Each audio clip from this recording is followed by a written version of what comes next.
A little different than what we usually go with now. Little 80s hair metal over there. What's up, everybody? Welcome to a brand new episode of the Empire 161 show. Season 3, episode 17. And we are opening up with The Warrior by Scandal and Patti Smith because at the old stadium and the new stadium, this was the soundtrack to every Paul O'Neill highlight film they ever showed. And I felt like I heard it last Sunday 1,000 times. I kind of just went with it, though. It's a very weird song when you start listening to the words. It's not really like a warrior song. Like, I don't know. It's kind of strange. Yeah, thanks for joining us. If you're joining us on Facebook, if you're joining us on YouTube, or if you're joining us on our Twitter account, if you're joining us on the audio-only podcast version, we appreciate it. And back with me is Lisa Garcia. Lisa, what's up? Hey, everybody. Did you miss me as much as I missed you? I was on 2 separate trips, one for work, one for pleasure, I guess. I went to Toronto, Canada for a few days. And I also took my nephew to college with his parents, which I didn't cry. I was a warrior. But I'm very happy for him because he looked so happy there. So we have a lot to discuss today, though. I had a lot of catching up to do to prep for today because I didn't get to watch many games while I was away in Toronto. And then ironically, I came home, and who were they playing? The Blue Jays. Yes. Again, it never seems to stop. Wow. I'm actually having a little trouble. There we go. I would usually share out the show at this point, a little behind baseball talk here. But yeah, I was having some issues finding that there. So doing that quickly now. All right. So while you're doing that, I'll just give a rundown. We're going to talk about the last episode of The Captain. As Ed mentioned, alluded to, we're going to talk about our favorite warrior, Paul O'Neill, because Paul O'Neill Day was this weekend, where they retired his jersey number. And we're going to talk about the last week of Yankee baseball. It started off very, very rough, but it ended very, very well for us. So we'll talk about the Blue Jay series and the Subway series in the Bronx. And then we'll get to what's going on in the next week. All right. Yeah, can't wait to get started. And we actually just got a lineup for tonight's game. So we will definitely get that for you to start off the preview. But yeah, let's talk about The Captain, episode 7, because we got the final episode of Randy Wilkins' documentary on Derek Jeter. So, Lisa, I know you caught up, so you actually watched it way more recently than I have. I did. What'd you think? What'd you think of the final chapter there? So I still have to watch episodes 5 and 6. I watched it out of order just to make sure that I had notes for today. So I'm looking forward to finishing 5 and 6. But man, this episode made me teary-eyed a couple times for a lot of reasons. It also made me look at his wife in a different perspective. She was dropping curses like left and right. I wish they would release the unedited version of this because, like, in The Last Dance, there was cursing all the time, right? And then they had like the clean version. I want to see the like uncensored version of this. I think it would be awesome. I think it would too. I had no idea that she had a potty mouth like that, so I appreciate that. And of course, as a woman, I respect her sharing some very personal things, and you know, I'm not surprised that we are just finding out about those things now because he's a very private person and always has been. And I feel like sometimes it's really important for people to hear what a famous person goes through. Particularly, she's a model. You know, she's known to be a model. And for her to go through that too, I feel like, I don't know. It's just really important for women to hear what other women go through when they have children. Because that was a significant thing for them. And she clearly is still feeling the effects of it. And it was very challenging timing for what happened to her health while Derek was going through something in his second career. So I don't know. That part was very poignant. I like that they focused more on his family. They actually showed his daughter's faces, which he doesn't do often. He does not share their faces very often. So it was really cute to see that side of him, to see him as a dad. I liked it. No, me too. I thought I think I mentioned it to you the other day when we had seen each other. Is that I felt the last episode was very different from the rest of it because it was focusing on his post playing career, and yeah, there was more of a focus obviously on his personal, like him and his wife, him and Hannah, and obviously his time as part of the ownership of the Marlins. So yeah, that was it was an interesting. It was different. So and I did like. I felt it was much more personal. Much Yeah, more. that's what I'm saying. This was the one that was like super personal because there wasn't, it wasn't filled with highlights and playing career stuff and things like that, and stuff we really hardly knew anything about. We knew he was part of the ownership of the Marlins, but we didn't know any, like all the stuff you mentioned with Hannah. I never knew any of that at Yep. all. Never heard any of it. Really didn't know much about her besides that she, I did some modeling and she just kind of was like, oh, okay, Derek's marrying her. Okay, cool. And that was it. But we actually got to know her a little bit here. Yeah, it was pretty sad. It was pretty intense too, of like what was going on and how much they had to deal with during that time. So Yeah. I appreciated it. I thought that was, yeah, you're like you said, it makes you see her in a completely different light because the only light I saw her in was like, hey, that's Derek Jeter's wife. Okay, cool. That's all I knew. So, well, Um, she's a tough cookie there. I'll say that. beyond Yeah. tough for what she went through, and pretty much had. I mean, she did say he dropped everything for her, but like he was also going through something serious for him with the Mhm. ownership group at the same time. So it was. I'm sure there were days and times where she had to pull through by herself when she could have really used him. And it's not that he didn't want to be there, but he probably couldn't. So, Yeah. I do want to say on a more positive note, the editing for when they discussed his last game and they did like flashbacks to like first game to him as a little kid, and like they kept going from back and forth. Oh my god, I thought that was amazing. Yeah, That the was the fantastic. synergy that it created was pretty awesome.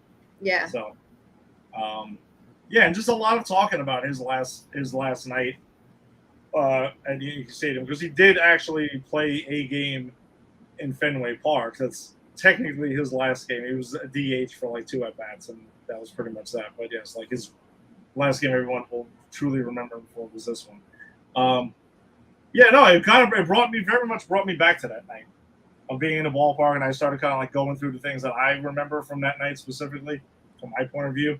Um, it was interesting because like I went to the game with Jerry, and it was very different from a lot of the other games because we almost kind of felt like in some weird way it was like your boy was going off to like retire, like you kind of knew him because we're not that far off in age and everything. Just like, wow, I just watched this dude's entire career, and it's watched before and watched, and now it's like over. And like, holy crap!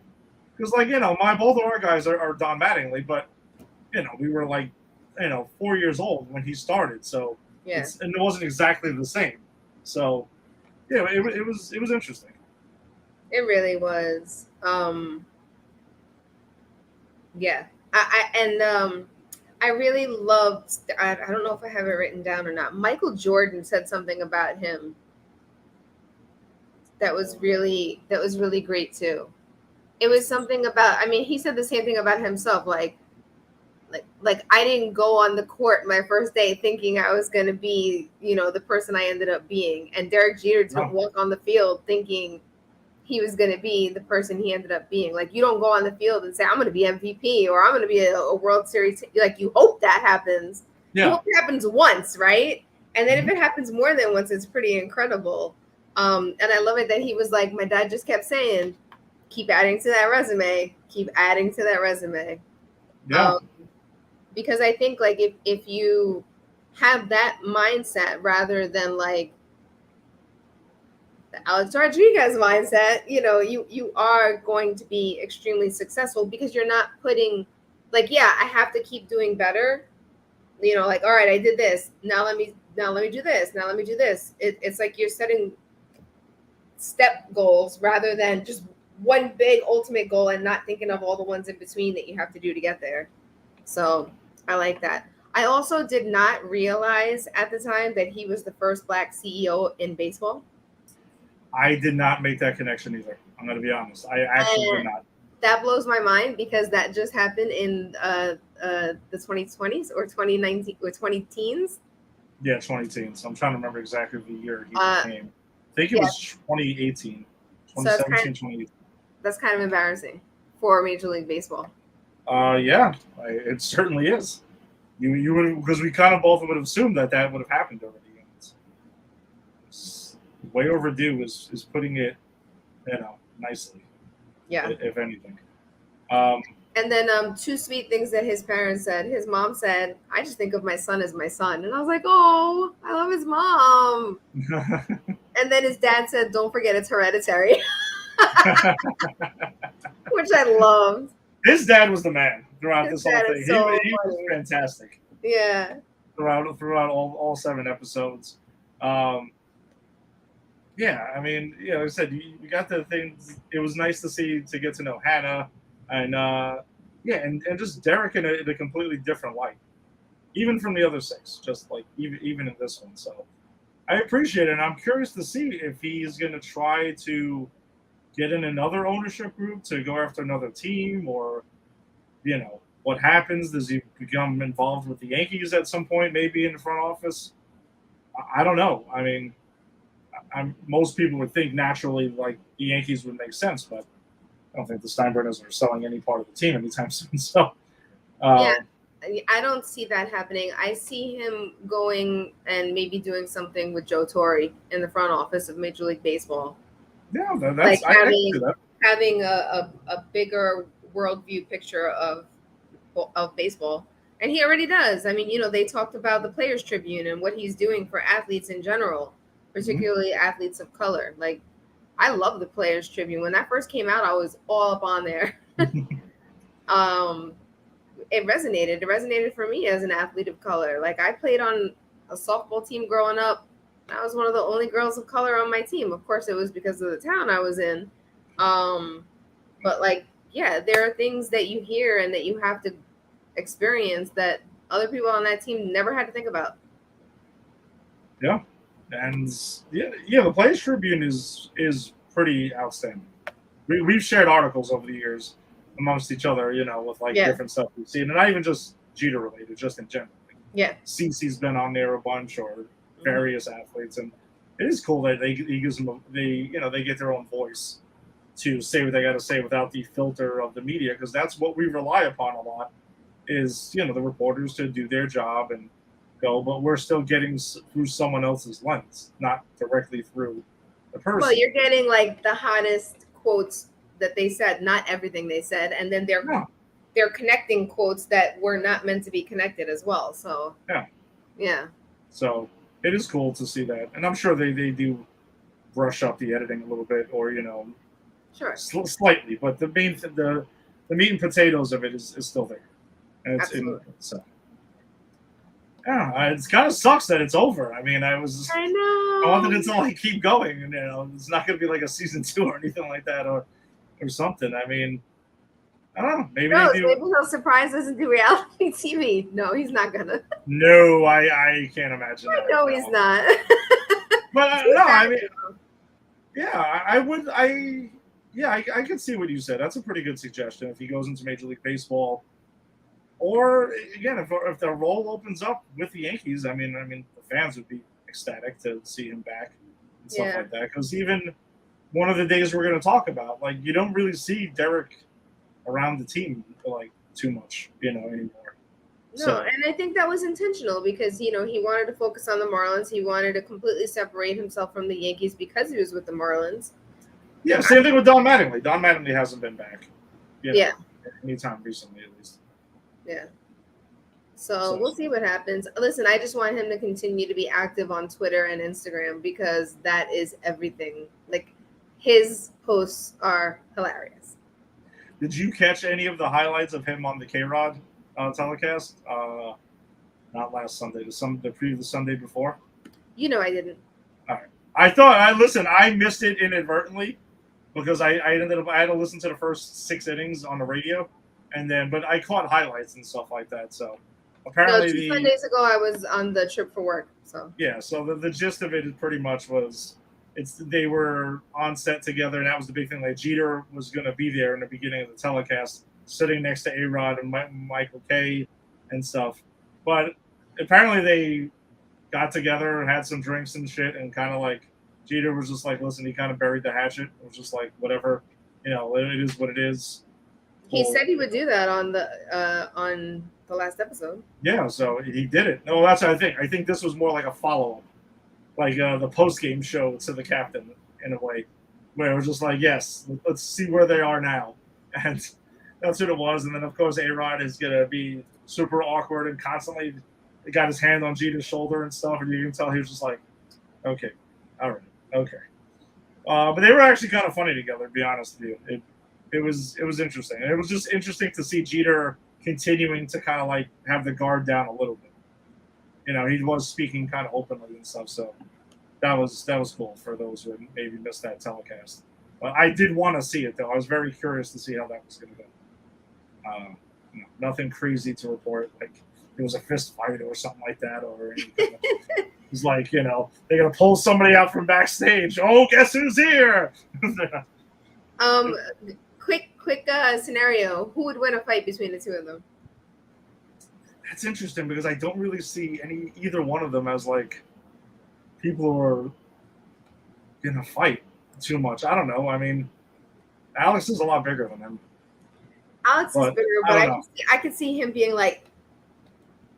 Yeah, I could see. That's what I'm saying. I just don't see that too much. And then like when the Yanks have gotten into the '90s, Yankees got into a couple of brawls. I mean, Jeter wasn't out there like throwing haymakers and stuff. That was Darryl Strawberry and fucking Graham Lloyd. Graham Lloyd from the bullpen.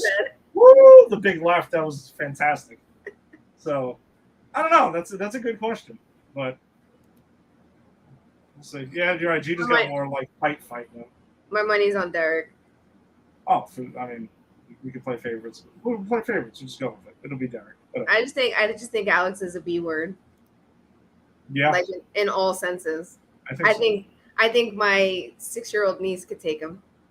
Wow. All right, so let's keep it moving on here. Let's talk about Sunday was Paul O'Neill Day at the stadium. And it just came through. Officially activated Giancarlo Stanton off the 10-day IL. So he will be. Well, I already have the lineup, so yes. Is he in it? Yes, he's back tonight. Spoiler alert: Giancarlo Stanton is in the lineup tonight. Woo! Staying up late. Yeah, we'll get the lineup in a little bit for late night Yankees, as it's going to be a rough stretch coming up soon. I will not have to get it's extended. But no, Sunday was Paul O'Neill Day at the stadium. We finally officially retired number 21 because it's kind of been retired for quite some time now because the last player after O'Neill to wear it was relief pitcher LaTroy Hawkins, who came into his first appearance wearing 21 and got booed off the mound in the stadium. And it's not like he was awful or anything at that time. They just didn't want it. So he changed his number immediately, and it was never worn again. So whatever someone might think, because I know some people are like, oh, does Paul O'Neill really deserve 21 retired and blah, blah, blah, and this and that. What's the criteria for retired numbers? Listen, each organization, whatever the player means to you, you retire it. It's really for the fans, the organization saying thank you to that player. That's at least how I see it. It doesn't have to be a Hall of Famer. Don Mattingly's not in the Hall of Fame either, but I mean, the dude was like the shining light through a dark time in the Yankees' history. Mm-hmm. So, and the fans loved him. He's a fan favorite. So he didn't win any championships. I mean, O'Neill won 4. So, we got his career numbers scrolling across the bottom of the screen. But Lisa, what do you got on Paul O'Neill? Well, his career numbers are scrolling, and then I got his postseason stats. He had 299 at-bats in This is all of postseason, not just the World Series. 299 at-bats, 39 runs, 85 hits, 11 home runs, 39 RBIs, 5 stolen bases, which he's not really known for. 284 average, which is very consistent for him. 363 on base percentage, 465 slugging percentage, 828 OPS. And did you know, this blew my mind when I read this? He's in his 21st year as a yes analyst. That's crazy. I mean, ironically, it's the 21st year and his number's getting retired, but 21 years being on yes blows my mind. Like, where did those 21 years go? Because I was an adult when he finished playing with the Yankees. Like, I was already an adult out of college. Yeah, it's wild times. I can't believe that it's been that long. Me either. I had to go back and be like, wait, what? When was that? So, if you're watching, you can see his Paulie's career numbers strolling across the screen. O'Neill for his career, which at least I mentioned, a 284 hitter with a 363 on base percentage, 833 OPS, 281 home runs, 1,269 RBIs. 1,041 runs scored. 9 seasons with the Yankees, 4-time world champion, 5-time All-Star, and won a batting title in 1994. And the unfortunately, strike short in the seasons. The Yankees had a great team in 1994. Looked like they were destined to be on their way to face the Expos in the World Series, but fortunately that didn't happen. But still, 359, still pretty damn good. I can't imagine anyone hitting 359 for a season, today. Yeah. I was very impressed that when I saw his regular season and postseason stats, that they were very, very similar, right? Some people do even better in the postseason. Some people do way worse in the postseason. He was consistent. Yeah, and that's the same thing no matter what. And he had 2 seasons of over 20 stolen bases. 22 stolen bases in his last season in 2001. And like you mentioned, not known for a stolen base, but shit, the last season you're going out with a bang, stealing 22 bases there. Yeah, and he had 141 in his career, by the way. Yeah, so a good chunk of those came in the last season. Not bad at all, Paulie. But yeah, as for the actual ceremony itself, a lot of people have highlighted the fact that Hal Steinbrenner got booed, and the mention of Cashman, kind of got, they got booed and stuff like that. Whatever. I mean, you're always going to get booed. No, I mean they're getting booed because I think it's more about the time that this happened. If this would have happened in June, if Paul O'Neill Day was in June, none of that happens. They just happen to be going through an incredibly horrendous stretch of baseball, and that's why it happened. It was literally just timing. I'm sorry. It spurred a whole other thing about the, if George was alive crap again. Like, it's extremely unfair for a lot of reasons. One of them is I think there's a lot of fans who have a very distorted remembrance of George's time as the owner, because it was very complicated. It's not like everything turned to gold just because George was the owner. So probably got to give that one a rest. But as far as O'Neill, though, I mean, his speech was great. Thanked the fans a lot. That mentioned that, back then in the old stadium, fans were, other teams were scared to come in and play the Yankees in the stadium, because it was just, it felt like they were, the whole crowd was on top of you, and it was intense and it was intimidating. And, the new stadium is like that at times. It's not consistent. It's gotten better again, but, it is a little bit different. It's also the architecture that's a little bit different, but, whose butts are in the seats are really the main thing with that. But yeah, we all know the stories. By the way, Yankees also gave him one of his gifts as the water cooler with the fake bat through it. Was great. And the fact that he played along and kicked it over was awesome. But yeah, a lot of water coolers, bats to water coolers. His intensity was great.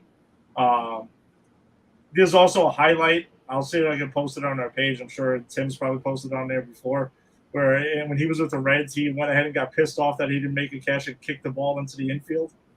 It looked like it was a throw. It's great. It's one of the best highlights.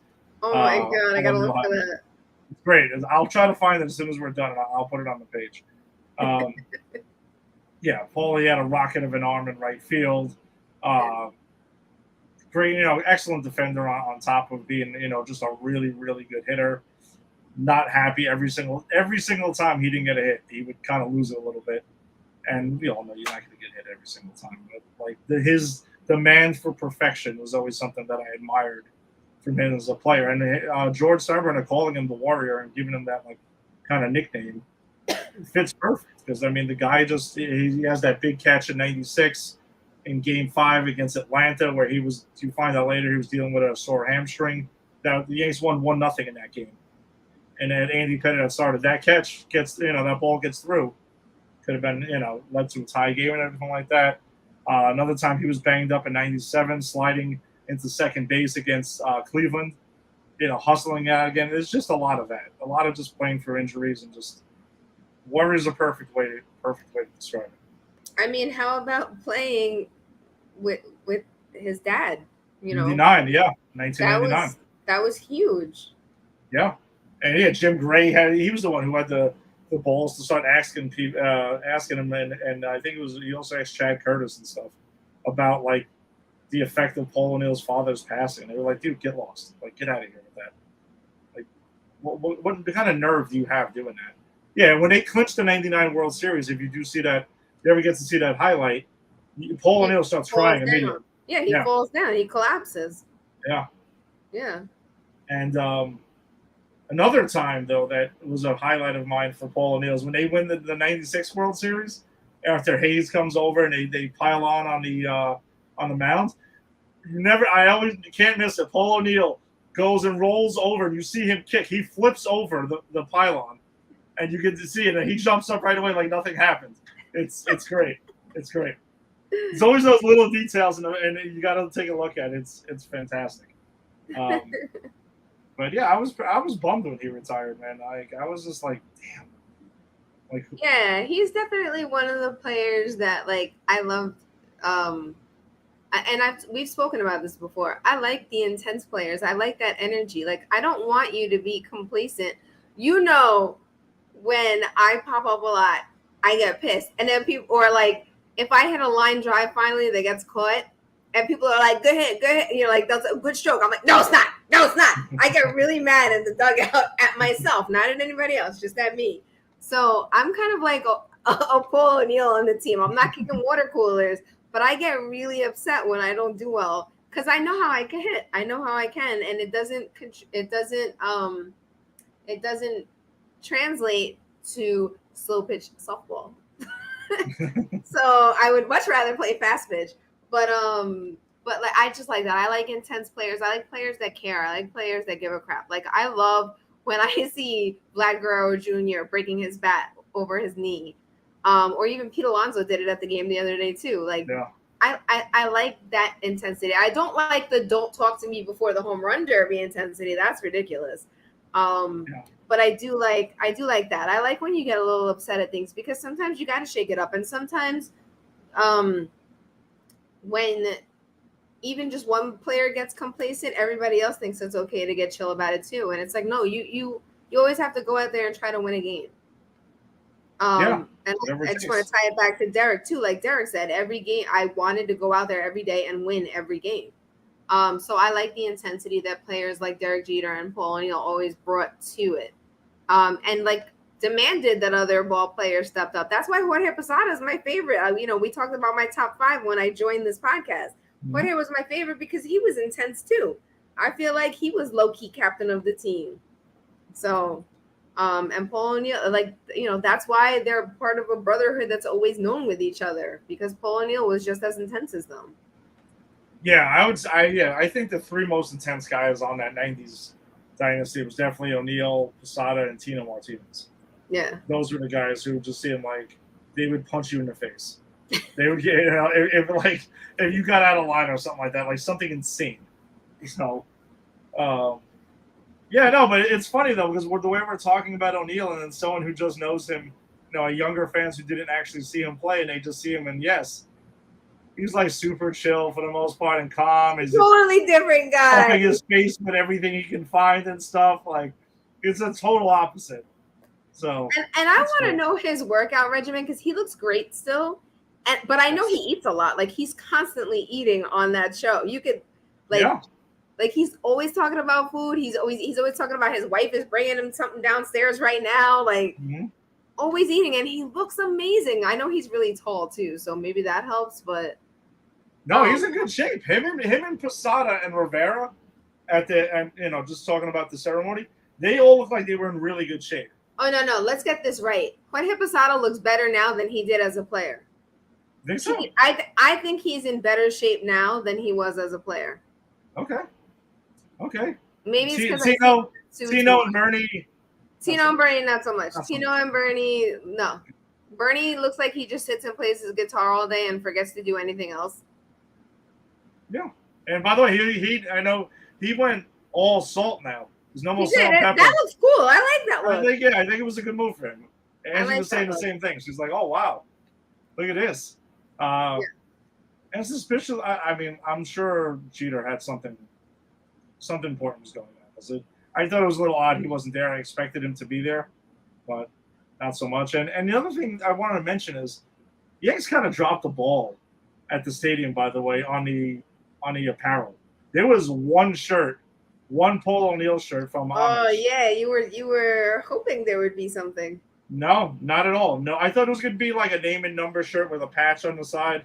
No, it was an Ahmed shirt that Angie got because by the time we got to the store, there was literally size small left, and that's it. So she was able to pull that off. Obviously, I am not. We had to cut like 2 or 3 shirts to do that. So, I shout out to the store across the street from the stadium, though. The old store across from the old stadium. I told Angie, I'm like, you know something? I bet you they still have the Majestic stock of that gear from back then. Went across there, they still have Paul O'Neill shirts there. There you go. Nike doesn't make them yet. So I was like, I'm going to get myself a new Paul O'Neill shirt because I wore mine into, dirt back then. You don't even know what just happened. It just disappeared eventually. Sure, it turned purple and vanished. I told you my idea for a certain online company that we both like getting T-shirts from. I'm waiting for that shirt to come out. They should make a Paul O'Neill doing the warrior pose, and that should be a shirt. So, online company, I'm sure you know who you are. I'm not going to say your name because you don't give us any money. If you would like to give us money, holla at your girl because I will sue you for copyright. I've said it live on air. You should make that shirt. I actually did get a shirt delivered from them today. I'm just addicted to RotoWear. Said it. You said it. I'm sorry. I had to. It was a Band the Wave shirt. Nice. That's a good one. I lit up. I was like Christmas for me when I saw that shirt even existed. I can't wait to rock that one the next time I'm at the stadium. But yeah, so all right. Well, it was nice ceremony as always. Though I know they kind of got like a format of the ceremony, but they always do a great job with honoring. Can we talk about why it was a little different? Yeah, sure. Why not? It was a little different because Paul O'Neill has not been vaccinated. Unfortunately, he has not. I honestly, the only thing I personally noticed, at least from the ceremony, from the stands, was just that he didn't go into the booth after the game. I mean, he still made his speech. He still sat on it. He was on the field. They do bring everyone through center field now. Not, always like through the dugout and everything. Because I know he couldn't go in the dugout. He wasn't allowed in certain areas and stuff like that. They did that for him, though. They don't do that for everybody that they have. Well, I know when they did the 96 and 98 celebrations, they brought them out through there. Oh, I didn't. I don't think I didn't see that. Yeah, so, I mean, whatever. I thought it looked fine anyway. It wasn't anything that was awkward, at least from my point of view. It didn't look like anything was awkward with that. But yeah, usually they would go into the booth and BS afterwards, and the fact that he works for ES, really would assume he would have been doing that game, but unfortunately not. So yeah, that kind of stinks. But made his choice, at least for now. We shall see. But either way, Final shout out to Paul, and we'll mention Paul again, I'm sure, at other points. But yeah, it was a nice ceremony. Good job, Tim. Yeah, all right. So let's get on to the games that were. We were going to start with the Blue Jays series that was there. Because we're not going to shy away from it. Yanks were going through a tough stretch there. And they did drop 3 out of 4 to the Blue Jays. But yeah, Jays went ahead, came into town on Thursday, kind of beat up on the Yanks. Really, things just got out of hand. I think it was like in the 3rd or 4th inning. Frankie Montas took the loss, dropping his record to 4-10 on the season. He shockingly went 6 innings. I didn't even think he was going to get that far. 8 hits, 6 earned runs, a walk, 2 Ks. TJ LeMahieu was 2 for 5. Anthony Rizzo was 2 for 3 with a walk. And Oswaldo Cabrera, in his second game, picked up his first major league hit, going 2 for 4 with a double. That's always nice to see. Yanks, though, 1 for 10 with runners in scoring positions. They obviously had chances to make this a competitive game or even win it. But yeah, bugaboo went on because while we were off, I mean, they were shut out I don't know how many times. I didn't even want to count it at this point because I'm hoping we're past that. But the offense just seemed like it is abysmal. Like 2-0 was like insurmountable. It's like, oh my God, what do we do? But we'll get into that in a second because in the next night, game that we were at, right? Friday night. So the highlight of the night, Lisa, was the John. We did both get our John Sterling, Susan Waldman bobbleheads, so that was cool. And we also pulled. There was a lot of pressure coming leading up to us getting it. Listen, we had to like pull out some magic there to get Lisa through Clear and everything like that. Some random person in Clear recognized me, and I was like, I'm gonna take advantage of this. And is Yankee Stadium famous, folks. He's Yankee Stadium famous, at least on the Clear line. That's where it counts the most, I think. Because where it counts the most. I don't give a shit elsewhere. Listen, I felt like VIP. They were like, the girl with the blue mask, she's good, let her in. The girl with the blue mask, let her in. Come on, let her in. I was like, oh my God, this is amazing. I'm like velvet roping it right now. Oh, that's great. Oh, that's hilarious. Yeah, that was weird. I now I recognize. I can't act like I recognize it. But whatever, it paid off. So that was cool. Shout out to the supervisor on the Clear line. She was dope. Yes. So yeah, thanks for hooking it up. So we both got them, and that was cool. But then the game happened, and that wasn't so cool. Jameson Tyone took the loss, pushing to his record to 11-4. 5 innings, 6 hits, 3 earned runs, right? 5 Ks. So not awful, but 3 earned runs when the Yankees only muster up 4 hits. 4 singles at that. 0 for 2 with runners in scoring position.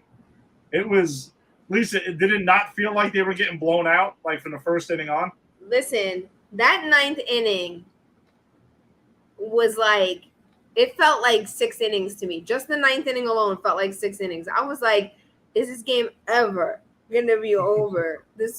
I want to go home. And then I told you remember, I texted you when I finally got home. It took me like an hour and a half to get home.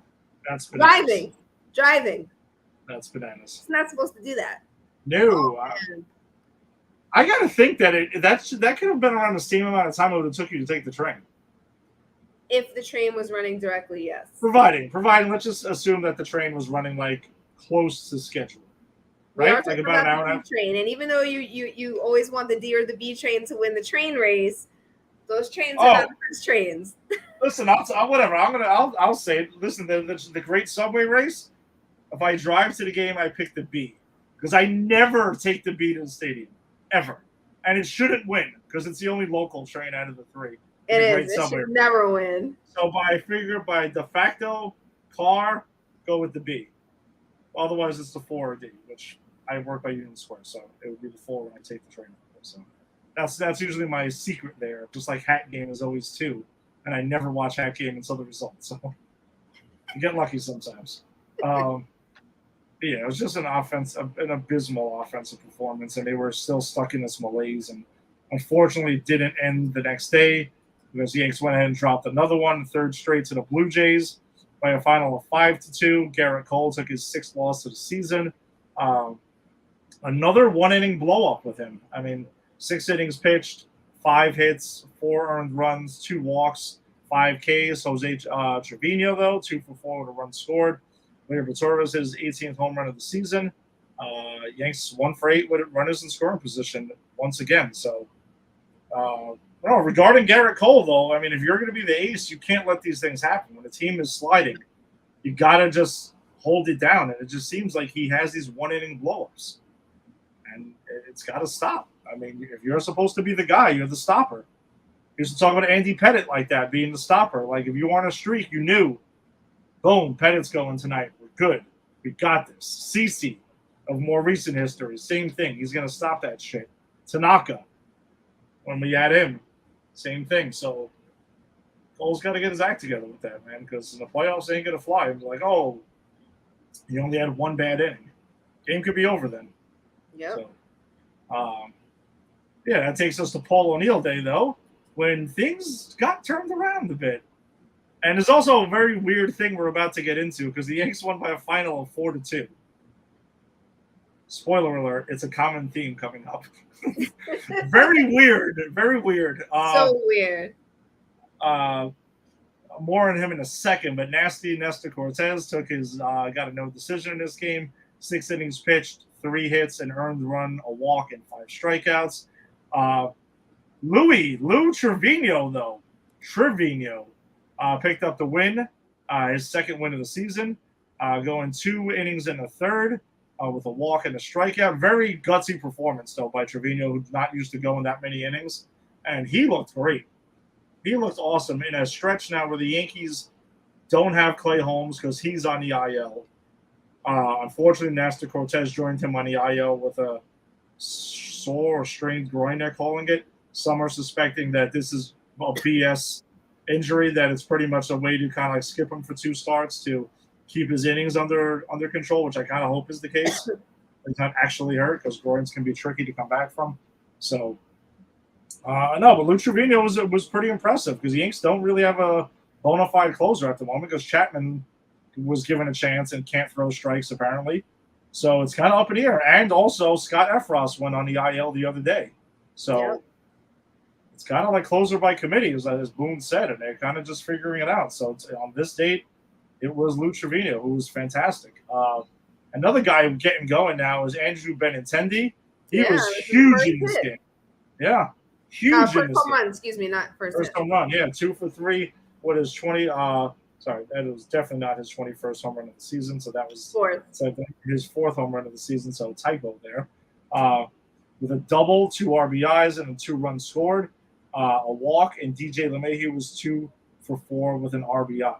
So, he had the big home run in the 8th inning, and it was nice to see where the Yankees responded for a change recently. Like Blue Jays just tied it up, and they bounced back and fought back, and it kind of reminded me very much of a first half of the season the Yankees went.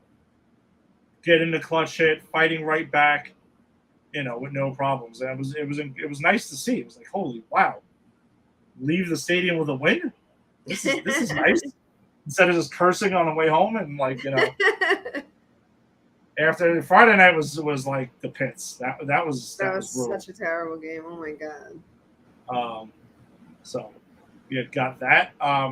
And then the Subway Series 2.0 got started on Monday and Tuesday, which here we go. Yanks won again by a final of 4-2, which is strange, but we take it.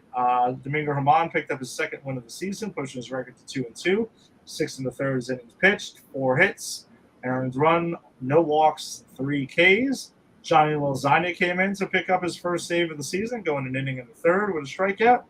And Aaron Judge back to bombing away at 2 for 4 with his 47th home run of the season. Andrew Benintendi, 2 for 3 with 2 RBIs and a run scored. IKF was 2 for 3 with 2 runs scored. And DJ LeMahieu was 1 for 3 with an RBI. Lisa, you were at this game too. I was. I went with my brother, sister-in-law, and my nephew, our buddy Gabriel.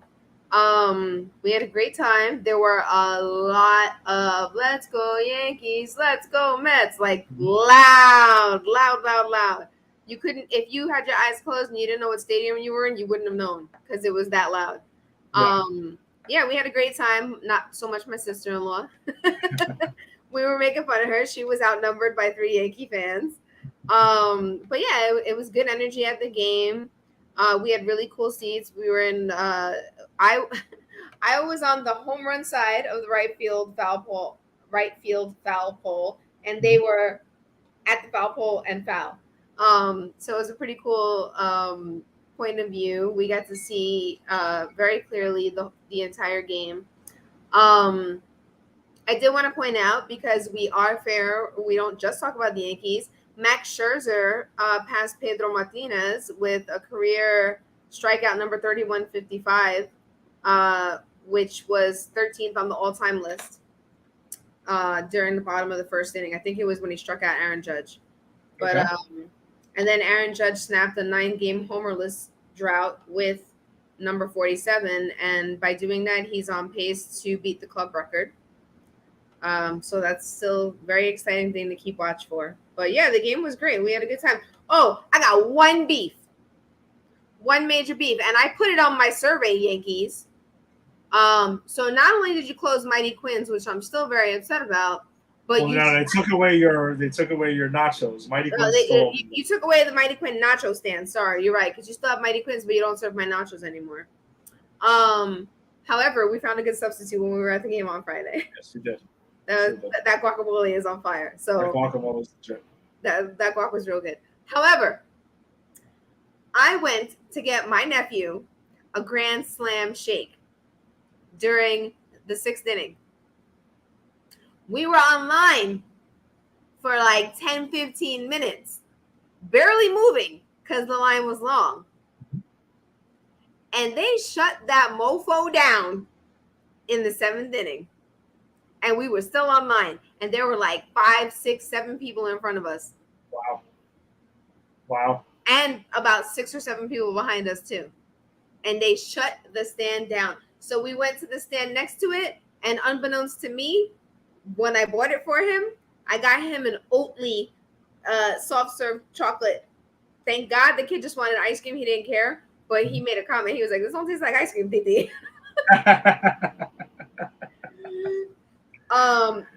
Come on, yo. Do you like? I was online for so long for them shakes, and you know I love them shakes, so you know I was gonna get myself one too. Yeah. But my nephew didn't get to get his shake. Thank God he wasn't too distraught over it. But that does suck. I think I'm pretty sure they normally close the concession stands at the 7th inning though. But here's the thing: if there's people online, like just say no more people. Like, yeah, no, I get it. You should cut off. That's fair. You should cut off the line. Yeah, at some just point. don't let new people join the line. But the people that have been waiting online for 10-15 minutes already, come on! I missed the guy that jumped out on the field that they tackled, and he was fighting them. And spectacular tackle, by the way, by security. Props to security. I heard, and apparently it was somebody that was sitting in like my section. Really? Yeah. Wow. It was a great tackle though. I was actually cheering the tackle. I kind of was cheering that thing. I heard it was a very good tackle, but I heard he was fighting them. So yeah, congratulations. You'll never go to another Yankee game again. Yeah, probably spent the night in jail. Dumbass. Yeah, no, the energy in the stadium, like, you know, same thing when we went at Citi Field. The Subway Series energy at those games are bananas, and it's even 10 times more when both teams are good. Like this, the two of the top teams. So it was pretty intense. Yeah. But the Yanks completed the home sweep by, I know it's only 2 games, but they completed the home sweep by yet another final of 4-2. So I don't know if they go for 4 in a row tonight by going for 4-2, but we'll see later on. Frankie Montas, though, took a no decision. What is probably his best start as a Yankee so far. He only went 5 2/3, but 6 hits, 2 earned runs, a walk, and 6 Ks. Very frustrating because he works really slow, especially when runners get on base. He tends to take it to any Met fans checking this out will appreciate the Steve Traxel reference because that dude just worked slow as shit. Montas, as soon as runners got on, it was like the human rain delay. It was insane. And I just noticed though, when people weren't on and he had a couple 1, 2, 3 innings, and he worked faster and got a rhythm and got a pace. And anyone was pitched, whether it's baseball, softball, you want to get in a rhythm, and he was so much better than. So maybe something to take into his start. Like, dude, focus on the batter, forget the damn runners. Let's go, just stick with it. Impressive outing though by Clark Schmidt, who was. It seemed like Boone was like determined to get him to finish this game. Like there was some weird moves in the ninth inning I want to discuss in a second, but he picked up his 5th win of the season, pushing his record to 5-2. He went 3 innings, 3 hits, 3 walks, but Wandy Peralta did come in to get Francisco Lindor with the bases loaded and 2 outs. A pretty intense situation. Aaron Judge was 2 for 4 with his 48th home run of the season, 2 RBIs. Andrew Benintendi. Even the stat lines are almost the same. 2 for 4 with an RBI. And Oswaldo Cabrera, though, 1 for 3 with his first career RBI. Via walk. Via walk. It's all right. Still counts. Hey, Lisa, pop quiz. Mariano Rivera has 1 RBI in his career. It is against the Mets in Citi Field. He came up in a situation with the bases loaded. Guess how he got the RBI? Walk. Yes, a walk. You take it. Who cares? It counts just as much. But he also had a run score. It's an RBI in the books. It's an RBI in the books, as we often say. I do have one quick fun fact. So when Aaron Judge hit his solo home run in the bottom of the 4th, it was the 21st 115+ mile per hour home run of his career, second only to Giancarlo Stanton. You want to know how many he has? So Aaron Judge has 21. Oh, by the way, there goes that number again, 21. Well over is right, 38. Wow. That's impressive. So I can't wait for him to come back in the lineup tonight. I missed you, Boo. I've been waiting for you to come back. It feels like such a long time that you've been out. Now we need you to start catching up again, because I wonder if he was healthy all season, how many home runs he would have right now too. That's been the bugaboo with Stanton. It's not that he produces when he's on the field. It's just he's got his leg injuries keep on getting him, and they thought they had it under control, but apparently, this year was the second time he's won on the IL. So yeah, all right, it's all good though. I feel like it was much later in the year than we're used to, though. So yeah, I agree. Maybe that's progress. Yeah. But so the situation in the 9th inning, Boone is determined, hell-bent on getting Clark Schmidt to finish this game. He goes ahead, right?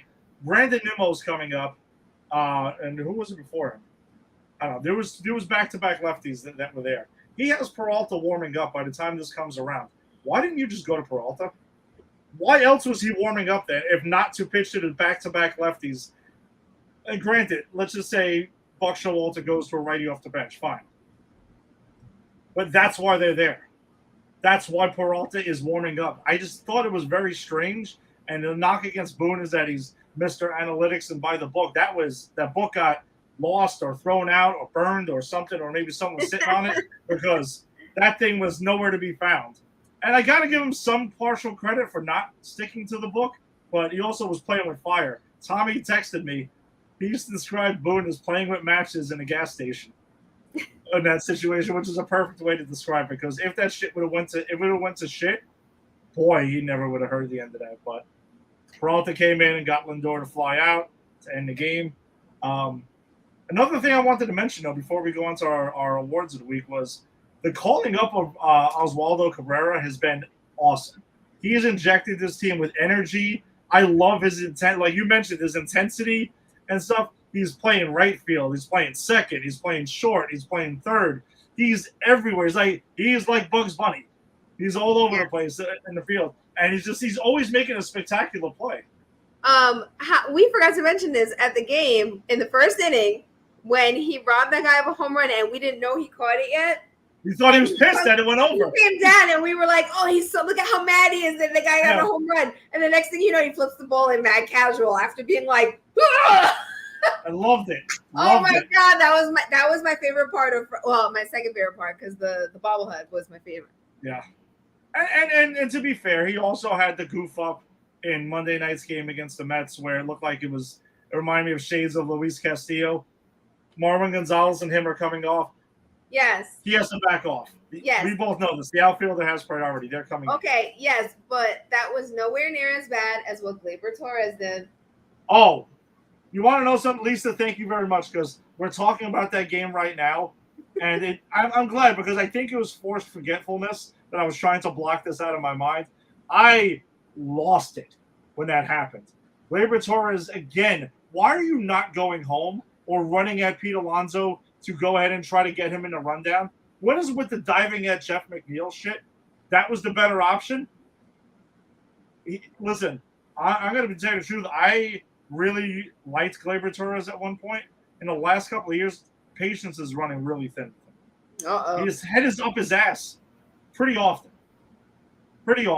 And not in the way where I know you kind of like to refer to. You like to take your digs at Bernie Williams like that sometimes, who I admit, head was definitely up the butt sometimes. But Bernie Williams wasn't missing plays like this. He would maybe get a late jump and then catch the ball. There wasn't this crap. No, it wasn't this. It wasn't this. No, even Joe Torre had commented in the past. He described Bernie as being in Bernie world at times. But there was none of this, though. It happens at least I feel like twice a week.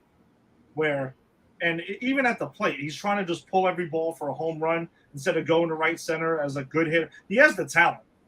Gleyber absolutely has the talent, but it's just there's too much head up the ass. So remove the head from the ass and play the game, because it's hard to watch sometimes. It really is. It's really painful. It is. I agree with you. Thank you. Thank you so much for reminding me of that, because I almost forgot about it for a second. No, there's no way I could not, because I was equally as frustrated. I was like, what? He tripped. He tripped twice. Pete Alonso tripped twice. Once rounding the base, and then once when he was running back to the base, and he still made it home. What the F? Yeah. And then, all right.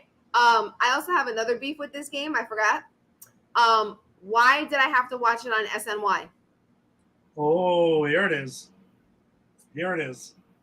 Even my sister-in-law, who I mentioned before, who is a Mets fan, because we were going back and forth via text during the game, she was like, my brother, she was like, Brian just told me, F this SNY broadcast, put it on the Yes Network. Turn to Yes, playing soccer. Prime Video. It's a Yankee home game. It was on Prime Video? Okay, I didn't know that. I was so mad because when you put it on TBS, which was the other option, it says, oh, due to contractual things, we can't show this. Yeah. So I was forced to watch this damn game on SNY because I wasn't thinking that it was on Prime because it wasn't a Friday night. And that's fair. But Lisa, that's 100% fair. I looked up what channels it was on, and Prime was not an option. So bad advertising, Prime, bad advertising. These SNY, the Mets announcers, first of all, this is co-signed by my sister-in-law, so I don't want to hear from a Met fan that likes to drop negativity in our chat, okay? My sister-in-law is a diehard Mets fan. Even my sister-in-law, I was like, yo, your announcers are boring as F. Like, so boring, they put me to sleep. Even worse than the damn Apple people, the Apple TV people. Wow, that's a big statement there, Lisa. Well, they all sound exact. I can't even tell when they all sound the same. They're all monotone, and they all sound exactly the same. I cannot tell when it's one voice differentiated from the other. So they're talking so much ish about the Yankees during the game that they started blaming, and I'm not saying that they're dead wrong with this, but they were like, oh yeah, Gleyber Torres. Well, actually, it's Isaiah kind of Falefa's issue. He should have been telling him to throw home. He should have been telling him, and I was like, so hold on, no, I'll say that's correct, but I did hear on the post game though, because I came home with my cousin Mike. Shout out to Mike because I know he listens to the show. By the way, I was so happy he was rocking his Bobby Bonilla shirt that I got him that has the that was a great shirt. Great shirt. It's great. I told Angie too. I was like, he's definitely going to wear that shirt to the stadium. I guarantee it. I'm going to call it now. We were listening to the post game though, but IKF was screaming to Gleyber to throw it home, but because of the crowd, he couldn't hear him. Yeah, he couldn't hear him. But then Susan Waldman said something like, Yeah, IKF told me. I'm not going to do my Susan Walton impression, but IKF told her that Adrian Beltre taught him how to yell over the crowd at when they were in Texas together. How do you teach someone besides yelling louder? What's the secret yell that I want to know that Adrian Beltre taught IKF? Because it didn't work apparently because he didn't hear Is him. it like the dog whistle? Like the dog whistle? Yeah, I don't know because it didn't work. I have a big Puerto Rican mouth and I can't yell over the stadium crowd. Come on. Yeah, that's got to be tough. So, in defense of IKF, he was screaming there, and I will. We don't get into the whole, flinging stuff with the Yankees and Mets because we do have the Put It in the Book show, which is shout out to them. They were on before us. The SNY booth, I don't have any issues with. I don't. Gary Cohen clearly doesn't. Any Met fan will tell you this. They obviously do skew it towards the Met fans, and they cater to their base. Gary Cohen's fine. He really hates the Yankees. And he doesn't try to hide it at all. Keith Hernandez, very knowledgeable, obviously great ball player, excellent first baseman. He knows the game, but he kind of also gives the impression he doesn't want to be there. Like he's almost obligated to be there at times, which is kind of weird. I don't know, but he knows his shit about the game though. When he's actually breaking down the game, he's good.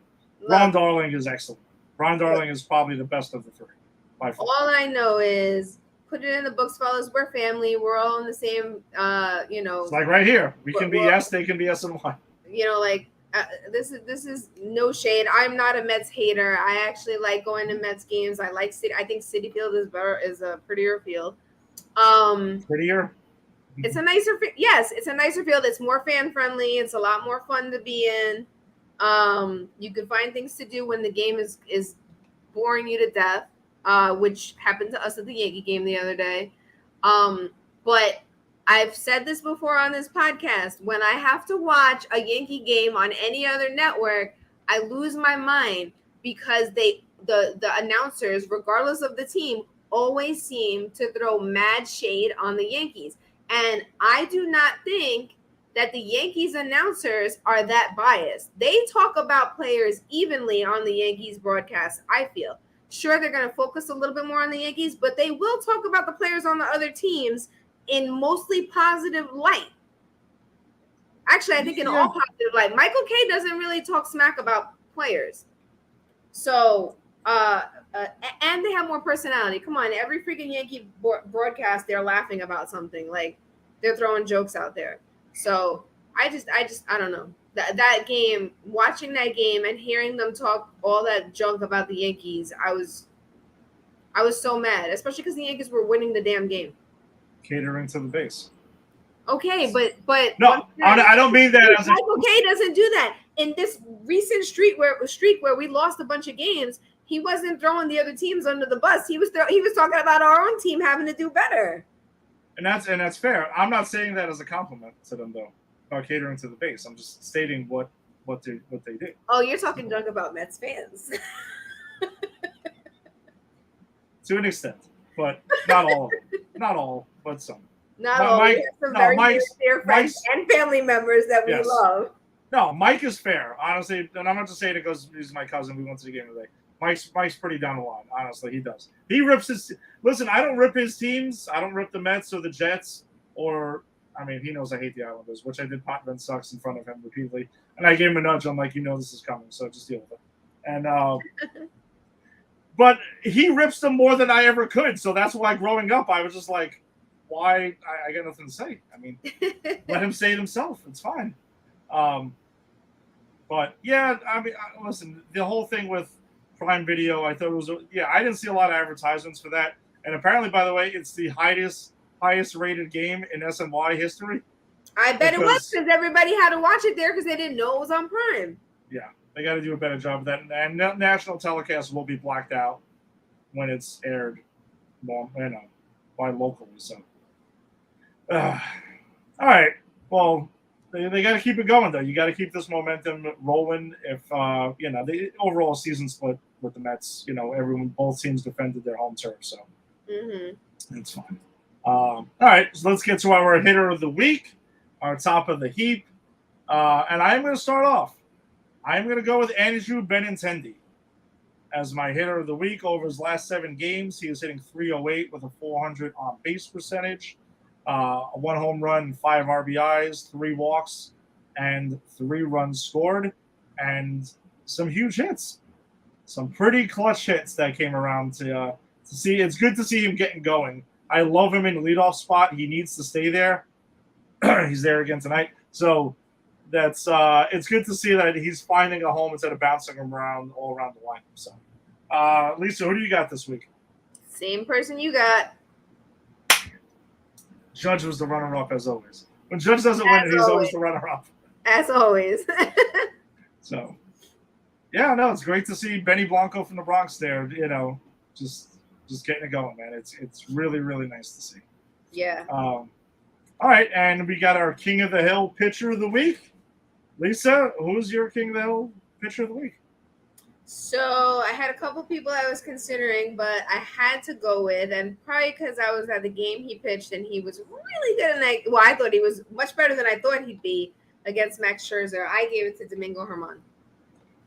That's a fair one. By the way, Max Scherzer, 4 earned runs, a season high for him. And he's on one of my fantasy teams, so obviously I do not cheer against him very often. This is pretty much 2 times this season when I did it. That's about it. I'm going with Ron Marinaccio. Okay. I'm going to go with Ron Marinaccio because mainly, to tell the truth, stabilizing the bullpen in a time where we got guys going down left and right. Holmes is out. Efros is out. Chapman is mentally out. It's all over the place. And he's been consistently stabilizing the bullpen. It's good to see that Cashman finally called him back up because you sent him down to the minors for no reason. The guy did not deserve to be sent down again. Hopefully he's here to stay, and he's pitched some pretty clutch spots. Mm-hmm. The most recent being Monday night. So, props to Ron Marinaccio for King of the Hill pitcher of the week from me. All right, well, I'm going to go ahead. I'm going to throw it up, and Lisa, this is going to be an alley-oop to you because you do our previews. We have a lineup for these late-night Yankees, which is going to be cruel and unusual because it goes on for almost a week straight. Sunday's the only break. So we got tonight's lineup. Okay, first of all, I just want to say thank you for this picture because I have not seen a picture of my guy in a long time, and he looks spectacular in it. But let me focus on the lineup. The lineup is as follows, folks. We have Andrew Benintendi playing left field and batting first. In center field, it's number 99, Aaron Judge, a.k.a. you should be the captain. Oh, DHing tonight, how I miss saying this name, is Giancarlo Stanton, number 27, in batting third. Cleaning up today is Ed's boy, one of our fan favorites, Anthony Rizzo. Batting fifth, get it together, my friend. Keep your head in the game. Gleyber Torres, number 25.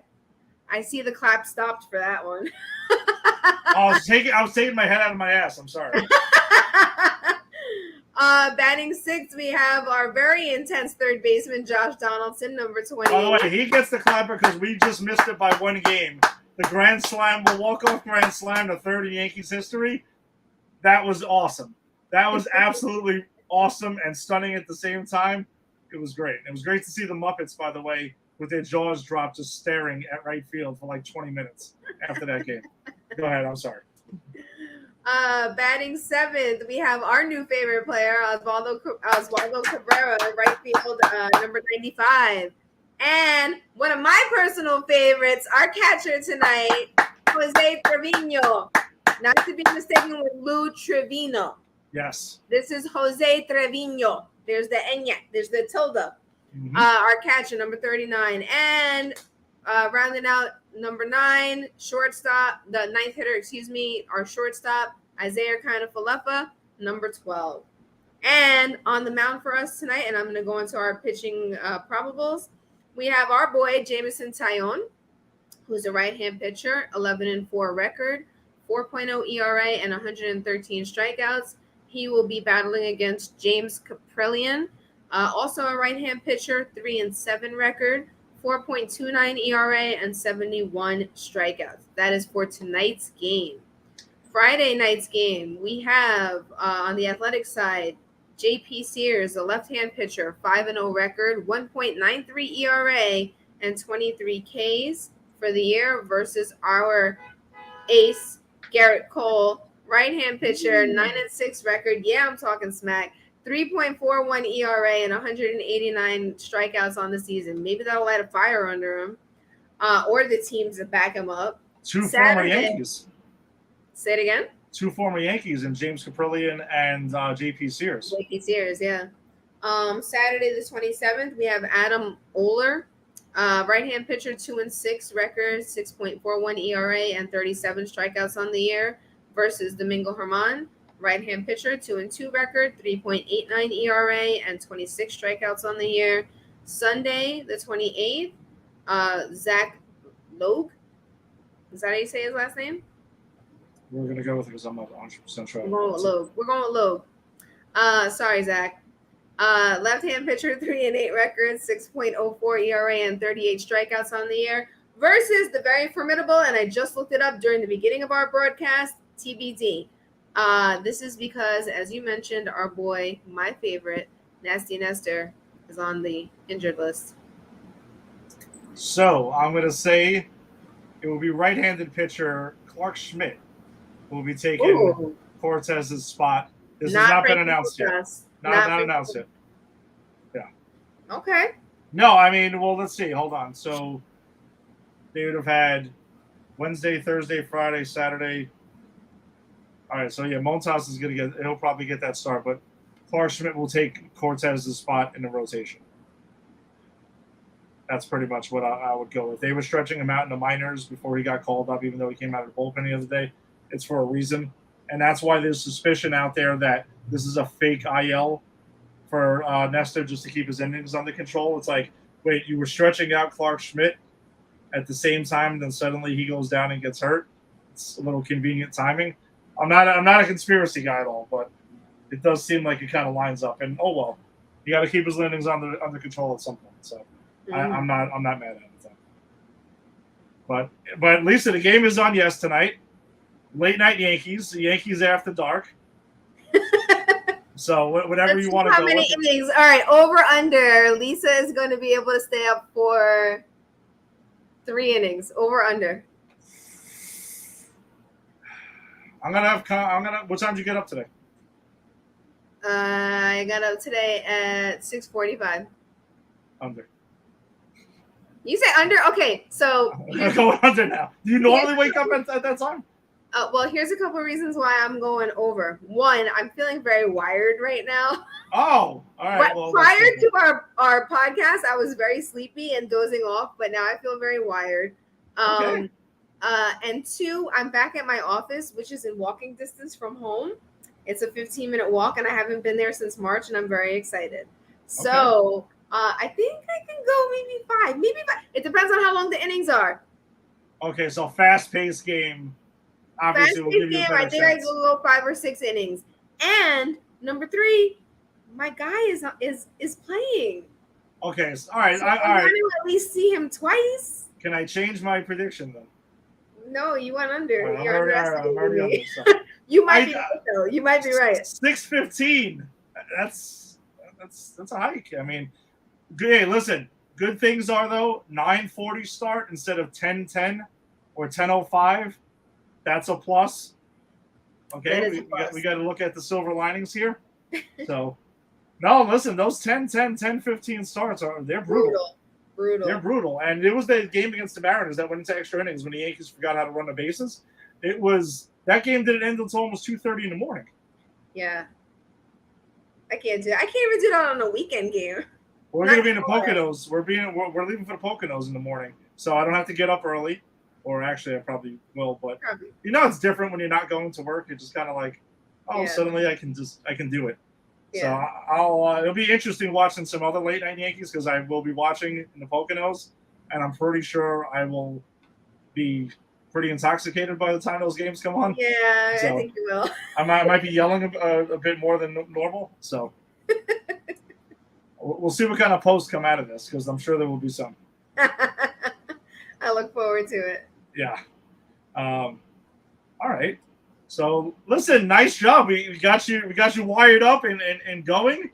So for late night Yankees. So John, I hope everyone else is hyped up too to do that because we were kind of sort of like an early pregame show. So, Yeah. But there is the music. The speaker died, so I had to give up on the speaker. So we do still. Thanks for joining us tonight, as always. We always appreciate it. If you like what you heard, joining us on Facebook, join the Empire 161 Show groups on Facebook and join us daily for highlights and scores and stories and whatever else we come up with on there. Come check us out. Also check out Pop Culture Pros because that's who we're presented by. So go ahead and check out Pop Culture Pros. If you're joining us on YouTube, subscribe to Pop Culture Pros. If you're joining us on Twitter, follow us and Pop Culture Pros, of course. And follow us at Empire 161 Show for our daily lineups and crazy stories and whatever drunk tweets might come out of this weekend. So you can see what happens there. It should be interesting. And follow at Pop Culture Pros. We've got a lot of cool stuff going on. If you found us in your audio-only version, subscribe to Pop Culture Pros. We also have a brand new Instagram page, which is yes! the Empire 161 Show. So I'm the one that curates that page because Ed doesn't have Instagram.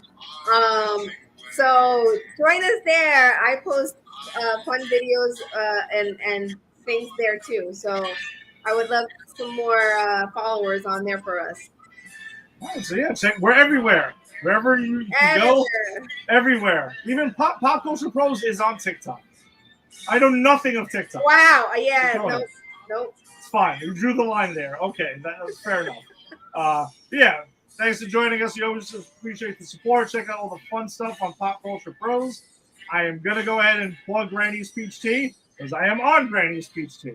So check us out at our usual slot Sunday night, 8:30. Granny's Peach Tea. We'll be talking about episode 2 of She-Hulk. We'll be talking about the latest episode of Harley Quinn. And we'll be talking about the shit fest that is the Hulk Angley's Hulk from 2003 because that's just what we do. So if you're into comic book stuff, come join us for that. Otherwise, let's go Yankees. Get your coffee ready. Get your 5-hour energy, whatever you use. There's a lot of late nights coming up. So let's go, baby. We'll see you next week. Thanks, everybody.